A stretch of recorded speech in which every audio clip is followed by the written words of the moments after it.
Jaya Jaya Sri Chaitanya Jaya Nityananda.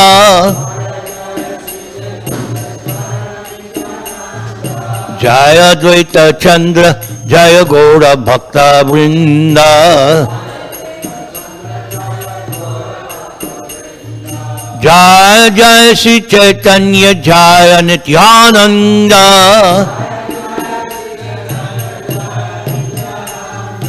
Jaya Dvaita Chandra Jaya Gaura Bhakta Vrinda.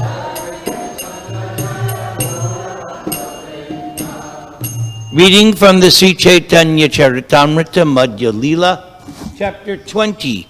Lord Sri Chaitanya Mahaprabhu instructs Sanatana Goswami in the science of the absolute truth. We begin with text number 97. Krishna Swarupa Madhuryaish. What? What's that? Oh, okay. That changes everything. Hare Krishna, Krishna Krishna, Hare Hare, Hare Rama, Rama Rama. Chapter summary of chapter 20. The following summary of this chapter is given by Bhaktivinoda Thakur in his Amrita Pravaha Bhashya. When Srila Sanatana Goswami was imprisoned by Nawab Hussain Shah, he received news from Rupa Goswami that Sri Chaitanya Mahaprabhu had gone to Mathura. Sanatana Goswami thereafter satisfied the superintendent of the jail by sweet solicitations and bribery.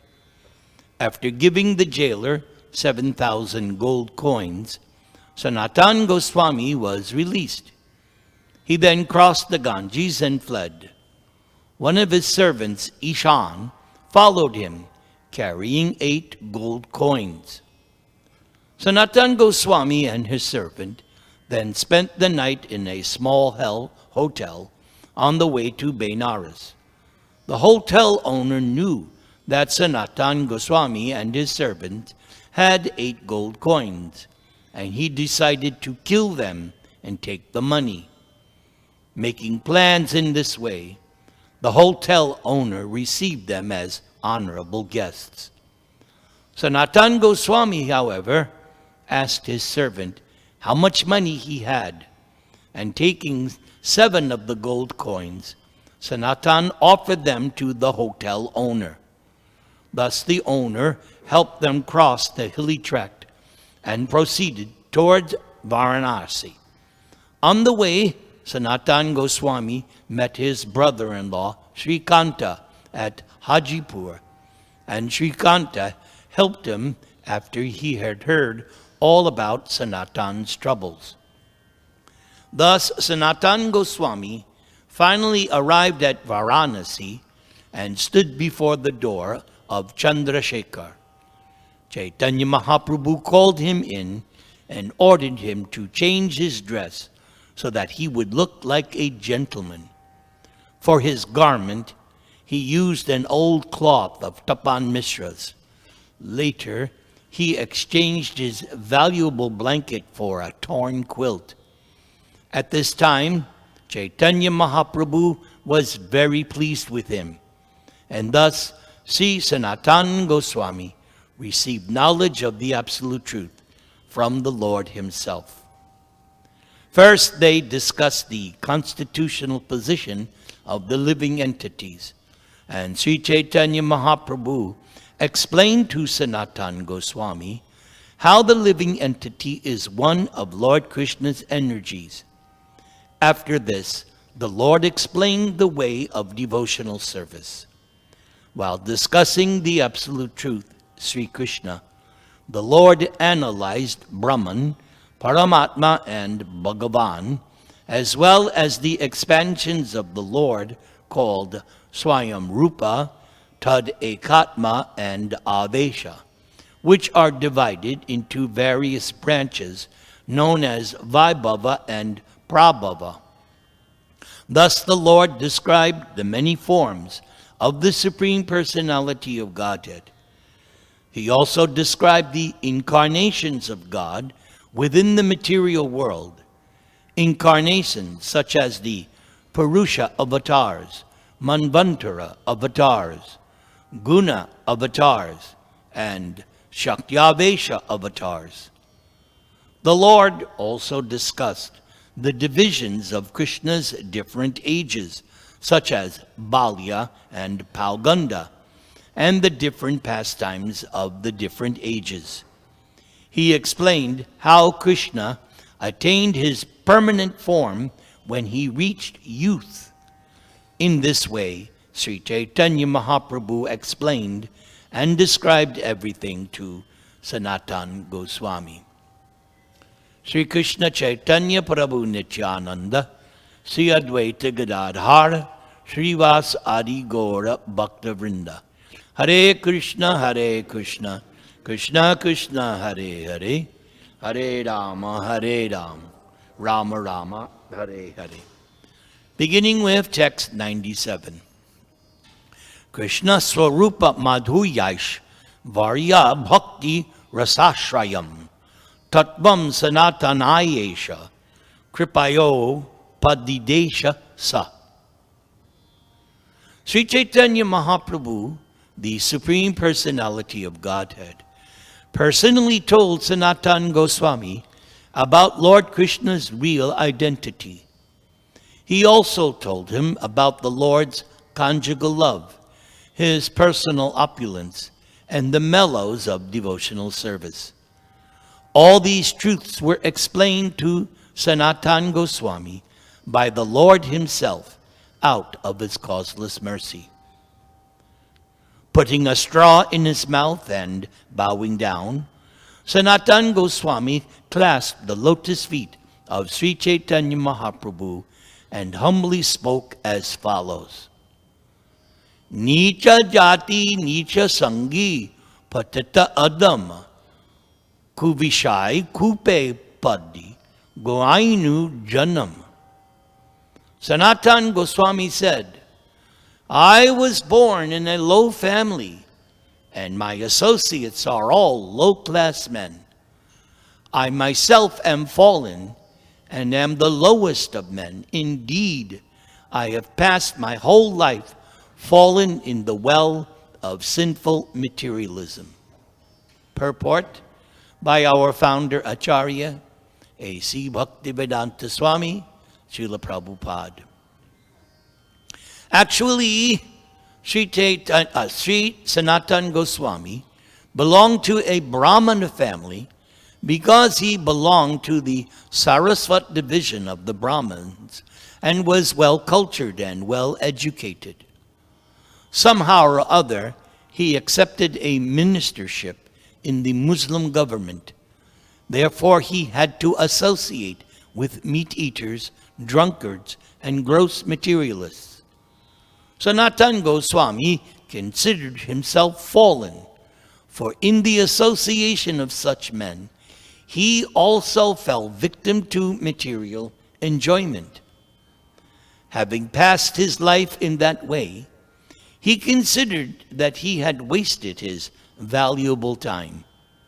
The statement about how one can become fallen in this material world is made by the greatest authority in the Gaudiya Vaishnava Sampradaya. Actually, the whole world is presently fallen into material existence. Everyone is a meat-eater, drunkard, woman hunter, gambler, and whatnot. People are enjoying material life by committing the 4 basic sins.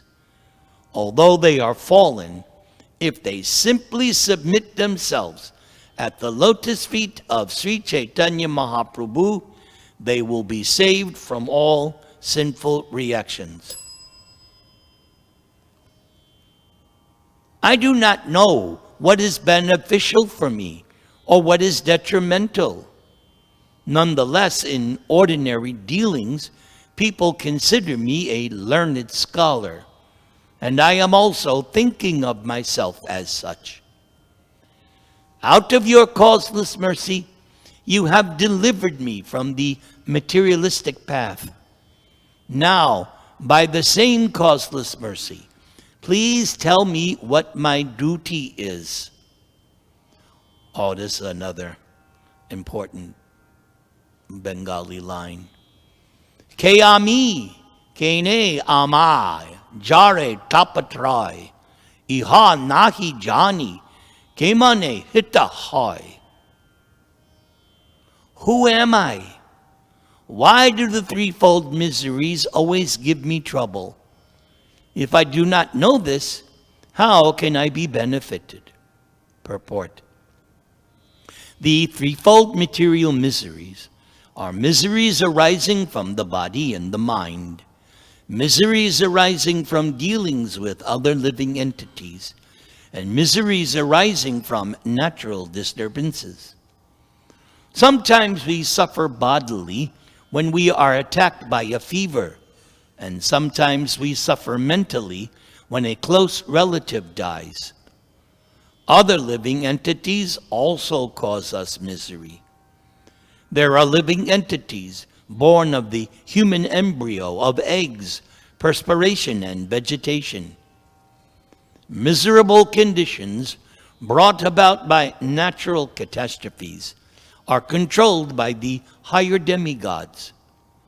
There may be severe cold or thunderbolts, or a person may be haunted by ghosts. These threefold miseries are always before us, and they entrap us in a dangerous situation. Padang padang yad vipadam. There is danger in every step of life. Actually, I do not know how to inquire about the goal of life and the process for obtaining it.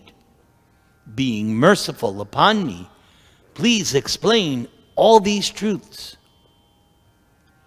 Sri Chaitanya Mahaprabhu then said, Lord Krishna has bestowed his full mercy upon you, so that all these things are known to you. For you, the threefold miseries certainly do not exist. Since you possess Lord Krishna's potency, you certainly know these things. However, it is the nature of a sadhu to inquire. Although he knows these things, the sadhu inquires for the sake of strictness. Achirad eva sarvartha siddhat yat aisham abhipsataha sad dharmasya vabodhaya yesham nirbandhani mati. Those who are eager to awaken their spiritual consciousness and who thus have unflinching, undeviated intelligence certainly attain the desired goal of life very soon. Purport.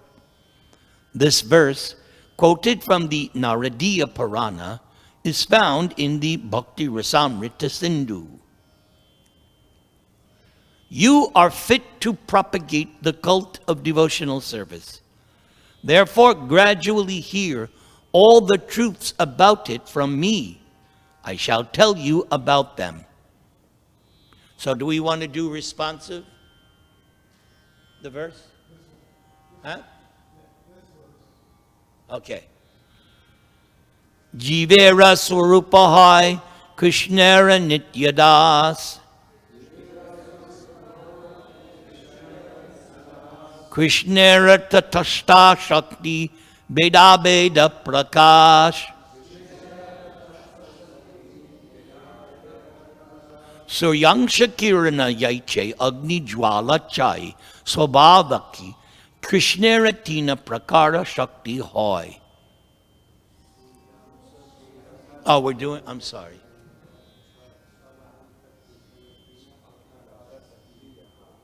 I thought we were just doing the first one. Should I do the synonyms, Archita? Okay. Please repeat. It is the living entity's constitutional position to be an eternal servant of Krishna, because he is the marginal energy of Krishna and a manifestation simultaneously one with and different from the Lord. Like a molecular particle of sunshine or fire, Krishna has three varieties of energy. Purport. Srila Bhaktivinoda Thakur explains these verses as follows.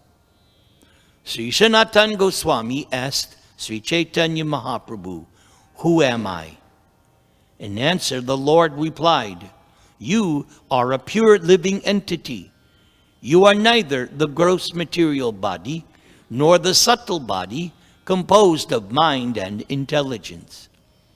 Actually, you are a spirit soul, eternally part and parcel of the Supreme Soul, Krishna. Therefore, you are his eternal servant. You belong to Krishna's marginal potency. There are two worlds, the spiritual world and the material world. And you are situated between the material and spiritual potencies. You have a relationship with both the material and spiritual world. Therefore, you are called the marginal potency. You are related with Krishna as one and simultaneously different. Because you are spirit soul, you are one in quality with the Supreme Personality of Godhead. But because you are a very minute particle of spirit soul, you are different from the Supreme Soul. Therefore, your position is simultaneously one with and different from the Supreme Soul. The examples given are those of the sun itself and the small particles of sunshine, and of a blazing fire and the small particles of fire."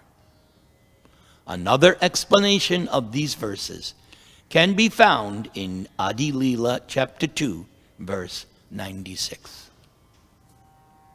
Trinadapi sunichena Torah iva sahishnuna amanina manadena kirtaniya sadahari Hare Nama Hare Nama eva kivalam Kalo nasjiva gatir anyata. So this particular section of the Chaitanya Charitamrita is very, very significant and important. This confession of Sanatana Goswami, it's a confession. And it's very, very good confession. Actually, every one of us can speak just like Sanatana Goswami. Who can deny? Oh, okay, not you. I cannot deny. All right? I don't know. But at least myself, I can say, yes, I was born in a low family. And yes, before 1973, my associates were all low-class men and women. That was a fact. I myself am fallen,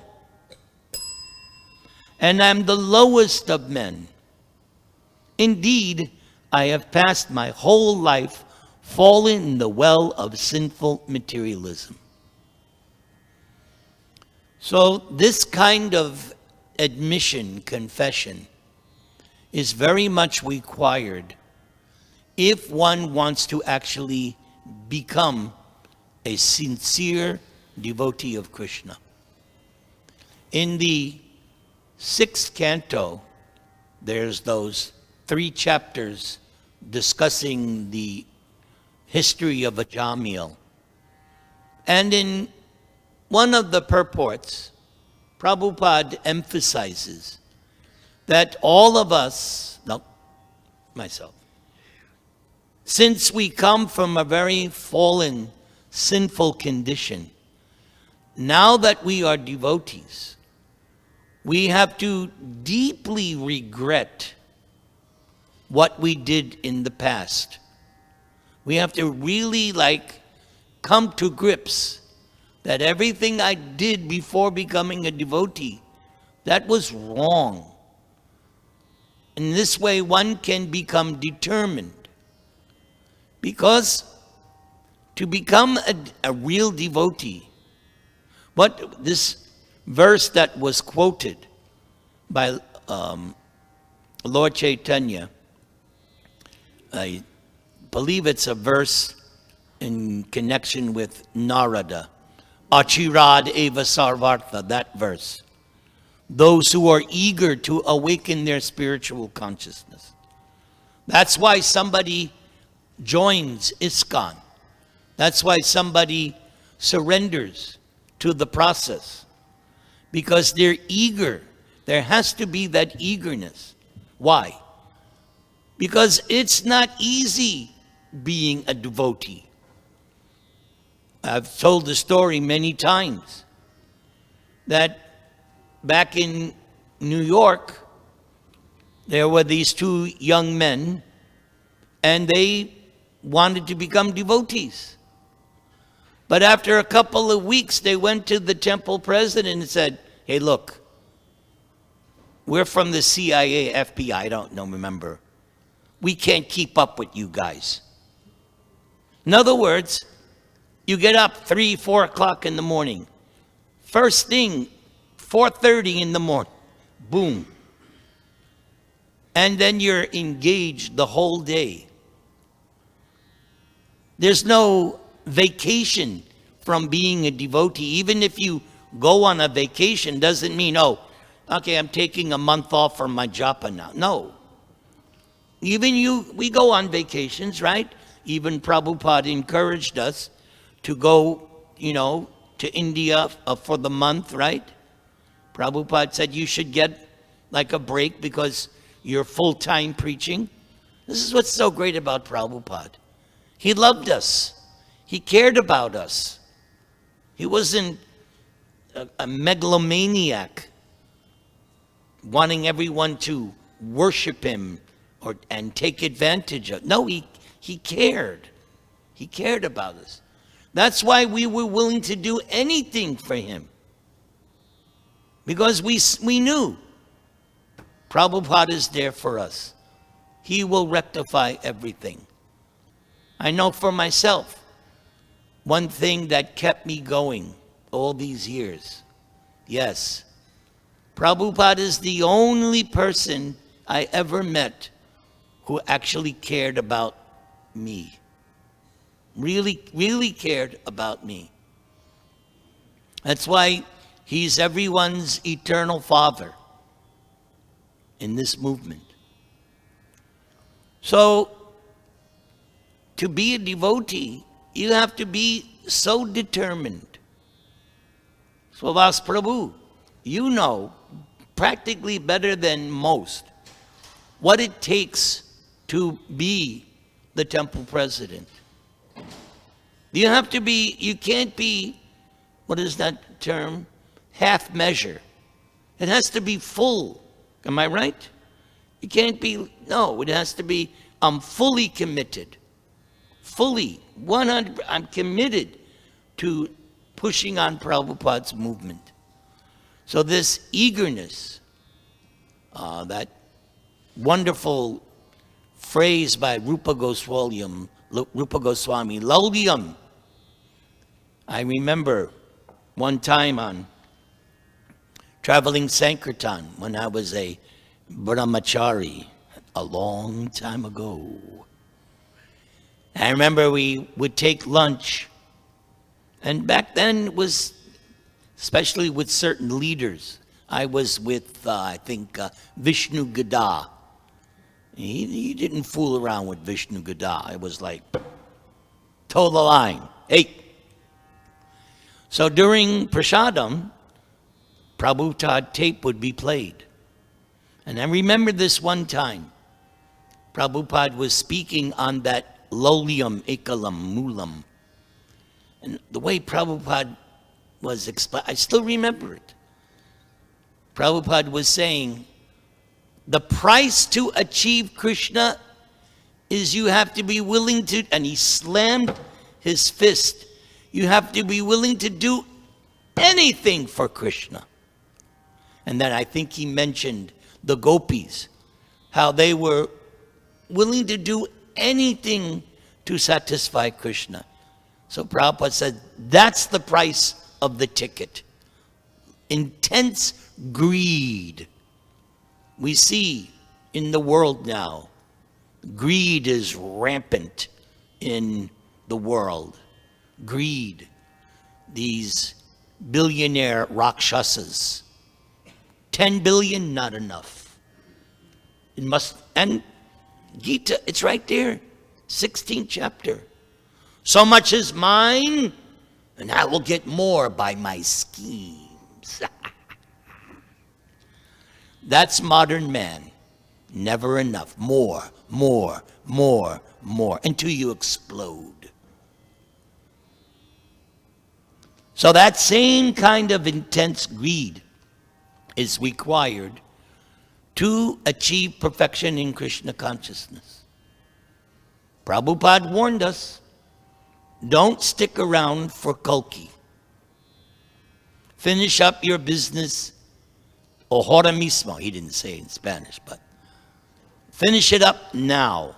Go back home, back to Godhead in this lifetime.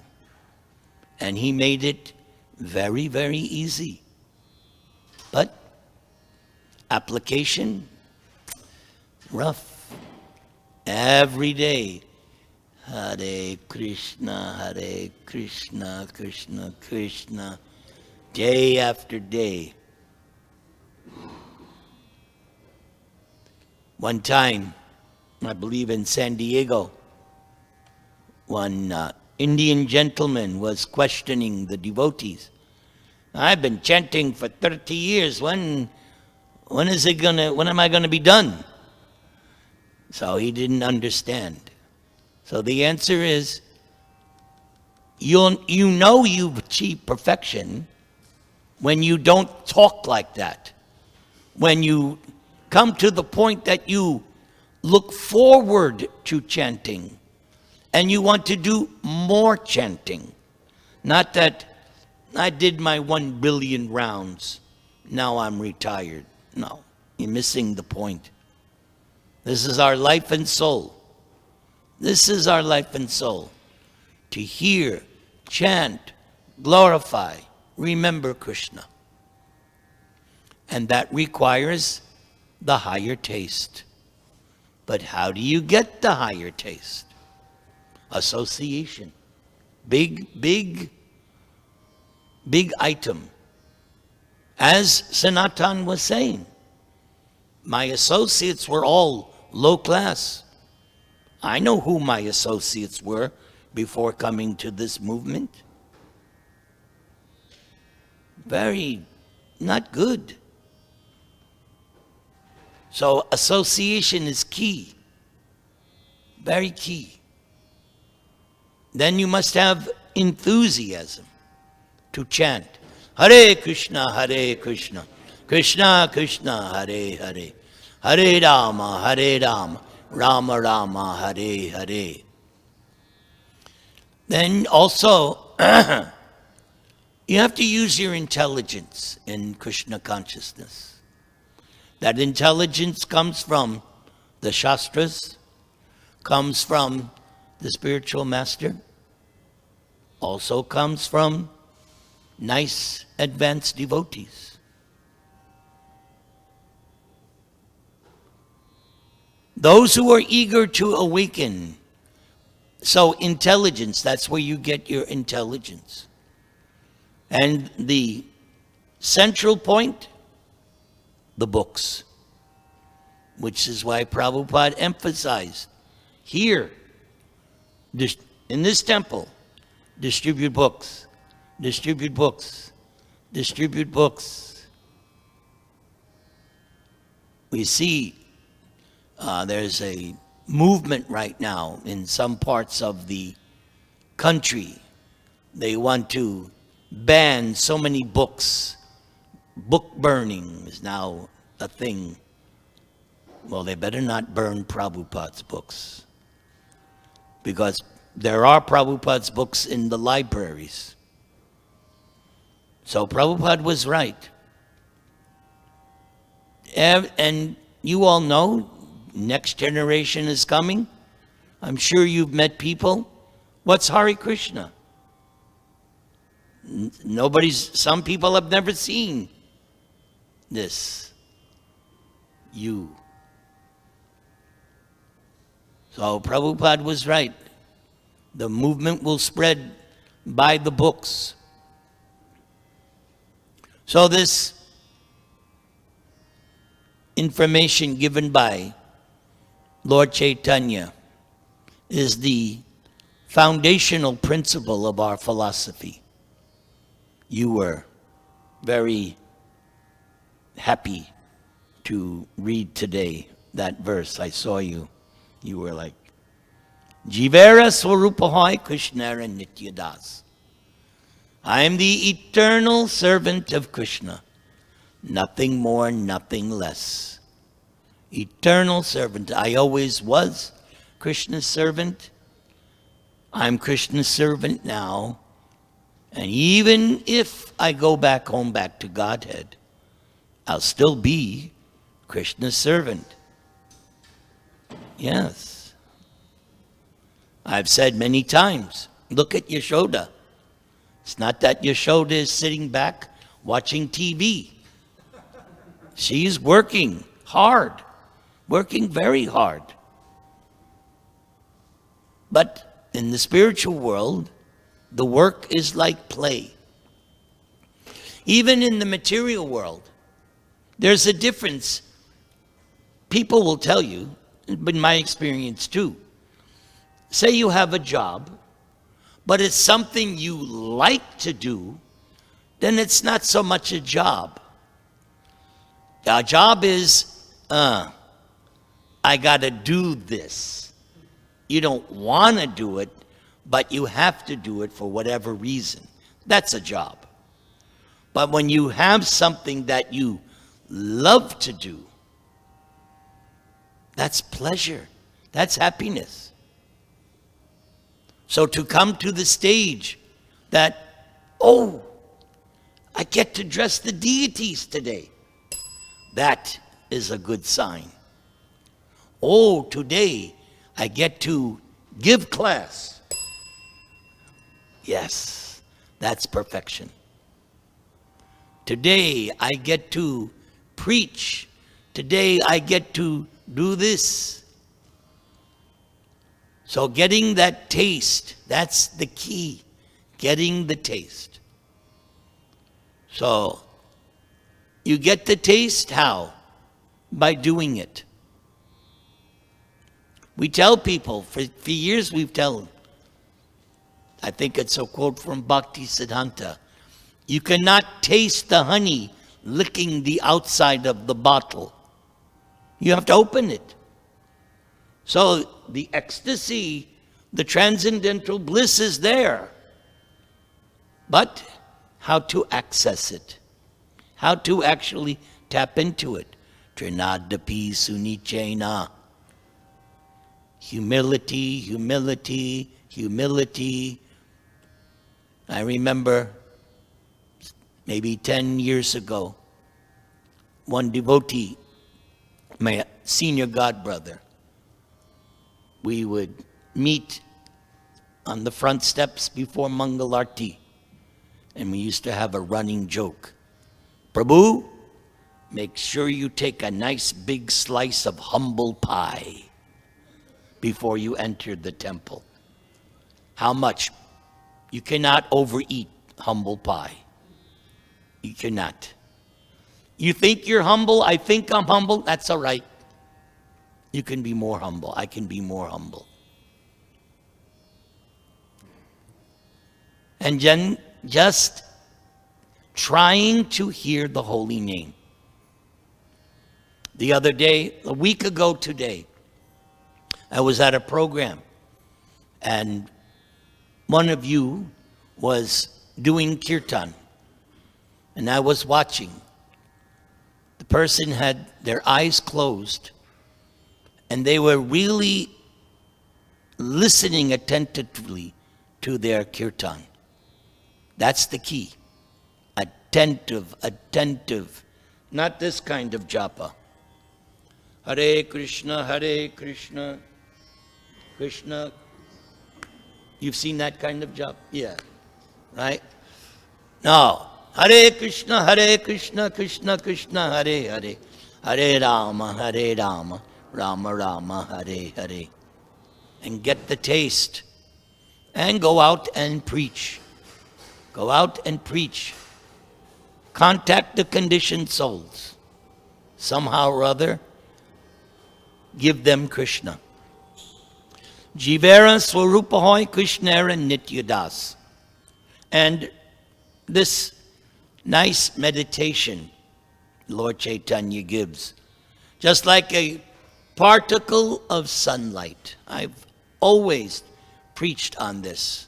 It's one of my favorite. It's such a wonderful meditation. The sun and the sun ray. Sun and sun ray, no difference. It's sun. But potency, that's the difference. Krishna is unlimited, and we are poquita poqueño, very, very small.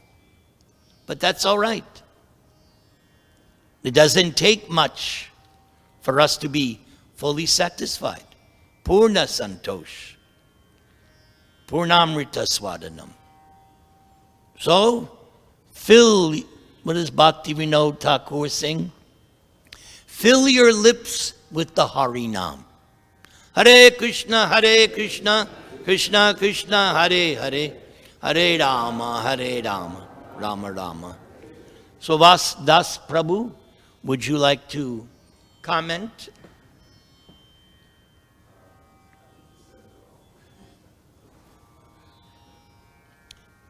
Archita, any corrections?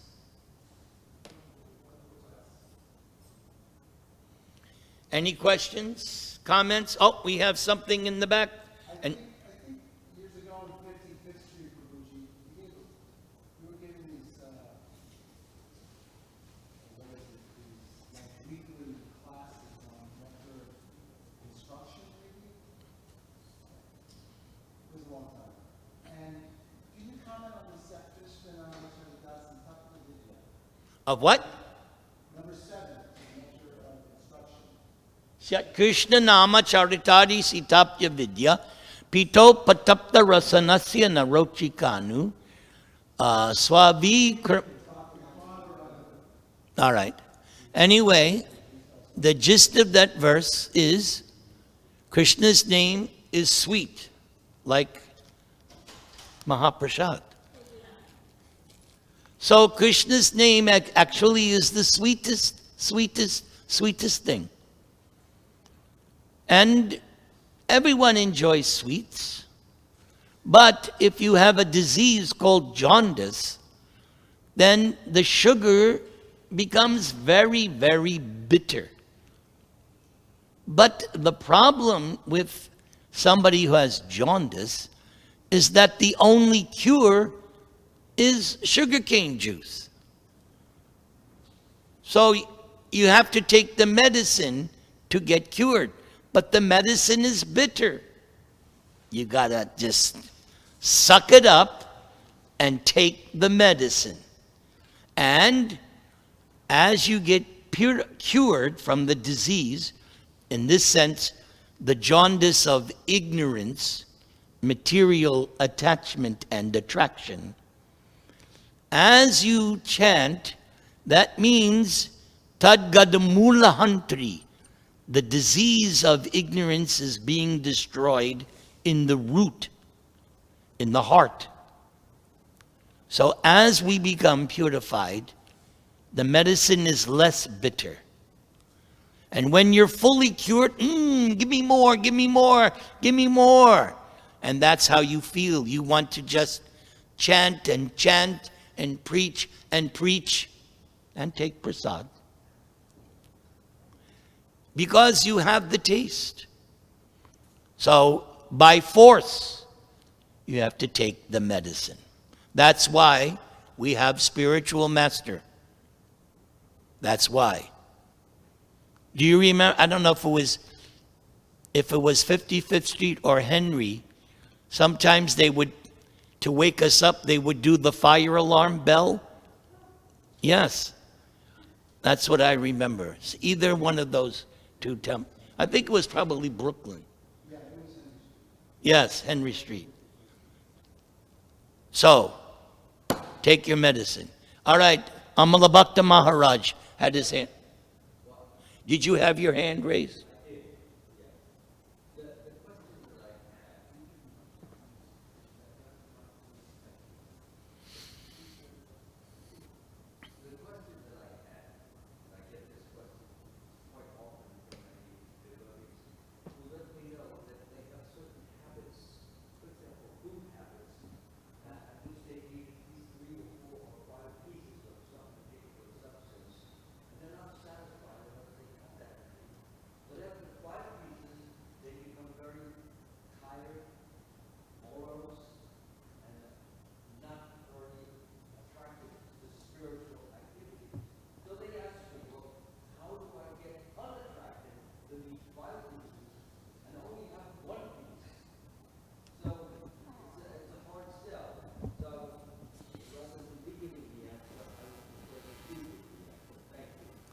Okay, so specifically when it comes to eating, even in the name of prasad, we are instructed not to overeat.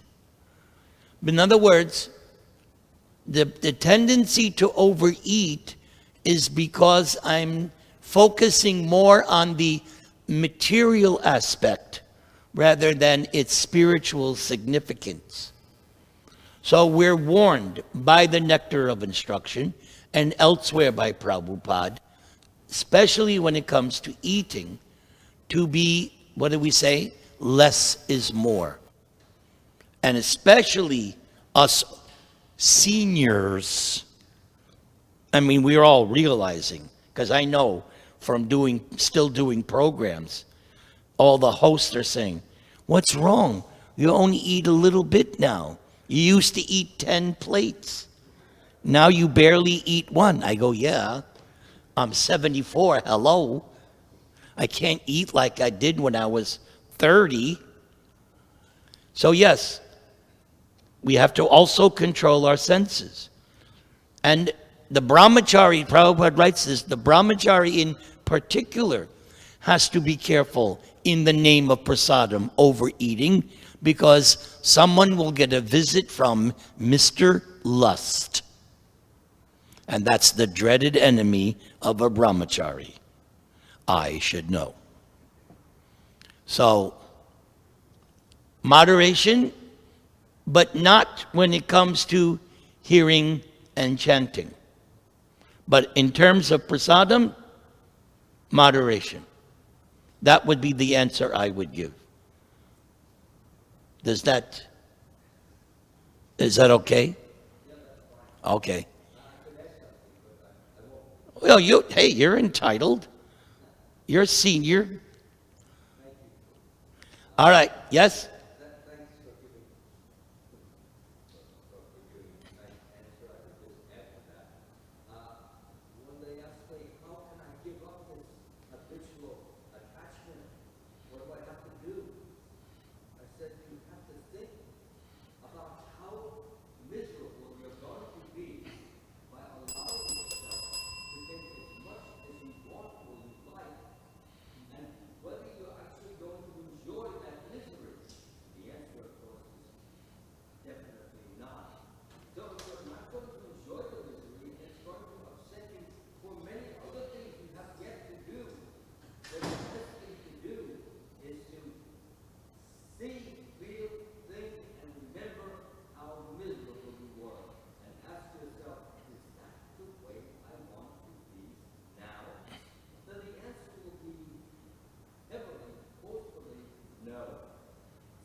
Amen.